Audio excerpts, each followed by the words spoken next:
Hi everyone, তোমরা সবাই কেমন আছো? আমরা ভালো আছি। দেখো, আমরা তিনজন একটু মাদার্স ডেতে মাদেরকে কিছু গিফট করবো ভেবে রেখেছিলাম। হ্যাঁ, মাদার্স ডে চলে গেছে জানি, কিন্তু কিছু সামান্য ছোট বড়োর জন্য তো আমাদের সেটাকে একটুখানি পাল্টাতে যেতে হয়েছিল। তো সেটার জন্যই আজকে আমরা যাচ্ছি।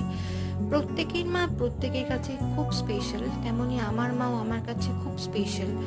তো মা ছিল বলে আমার মা হওয়ার জার্নিটা খুব সহজ হয়েছিল। তো তোমরা দেখো, আমি এখানে দুটো আংটির ছবি তোমাদের সাথে শেয়ার করলাম। তো মাকে যখন গিফটটা দিয়েছিলাম, মার এক্সপ্রেশনটা যে এত সুন্দর ছিল, কিছু দিলে যে তারা এত ভালোভাবে সেটাকে নেয় এবং মন থেকে গ্রহণ করে, এবং ওদেরকে দিতে পারলে যে একটা নিজেদের ভালো লাগা, সেটা হয়তো কাউকে বলে বোঝানো যায় না। তো এইরকমভাবে আমরা আজকে আমাদের এই দিনটাকে স্পেন্ড করেছিলাম। তো দেখো,